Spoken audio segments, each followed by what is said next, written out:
Okay, guys. Hey, it's Don. I got some information for you, and I'm going to get it to you in 5 minutes or less. So here we go. Got a timer on the phone, so we got to move quick. Hey, so I am covering some information that's in your franchise management manual. If you don't have that, you get two when you first started: franchise management manual and also service manual. You can get it on your G drive, and I've attached it to this email. So we're going to franchise management. We're going to skip the first module, which is time management. We're going to go to module number 2, which is customer management. Okay, so there's a few things that this information covers. It's like 8 pages, but I'm going to reduce it down to 5 minutes or less. Okay, so there's a quote that is great by a lady named Barbara M. White. She was the first female ambassador to from the U.S., and also she's a former president of Mills College. Her quote is, "Building trust is a process. Trust results from consistent and predictable interaction over time." Boom. That's awesome. That's our system. Okay, so the first point I want to point out to you: keeping accounts satisfied takes more than just showing up each night or even performing normal cleaning services. It takes open and consistent communication and a problem-solving attitude for sure. So again, remember, cleaning, okay, anybody can get a work scope and go and do those, right? It's a chore list. Anybody can do that. But where you're valuable is you building the relationship of the customer and having completely consistent communication, so consistent they can count on it. That way, if they ever have an issue, they're not stressing about it because they know they're going to see you and they can tell you about it. Otherwise, they're just going to sit on an issue and fester, and it becomes a problem and you will lose the contract.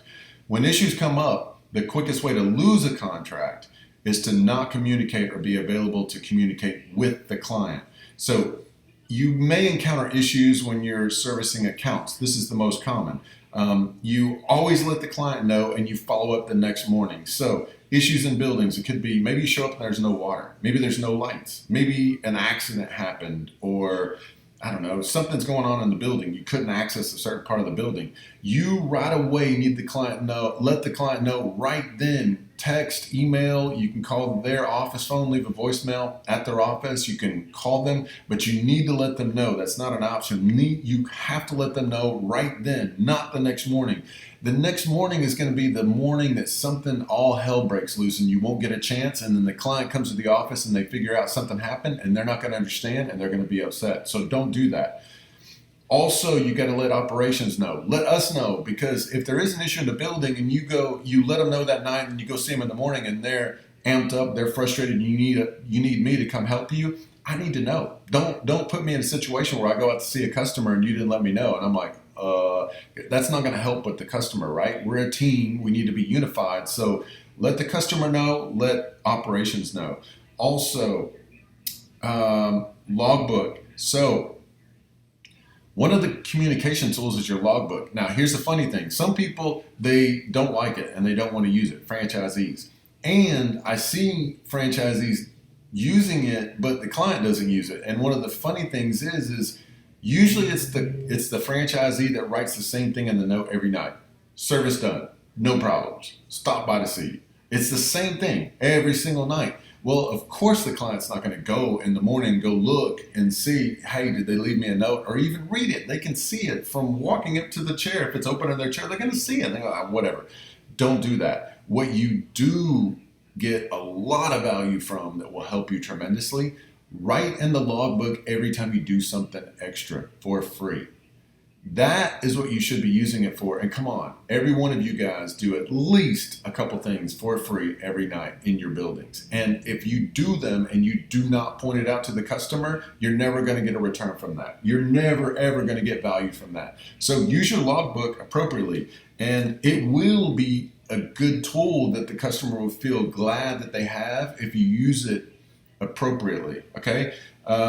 When customers do complain, remember, number one, listen, don't talk, let them talk, because sometimes they're frustrated, and if they just get it out, you're good.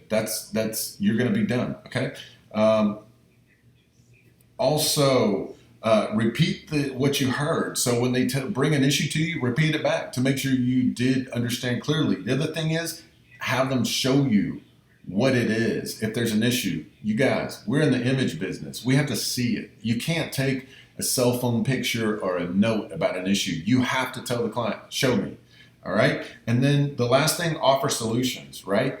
Tell them how you're going to fix it. It could be that they need to pay for a strip and wax job. I don't know, but give them a solution. Don't leave them without a solution. All right.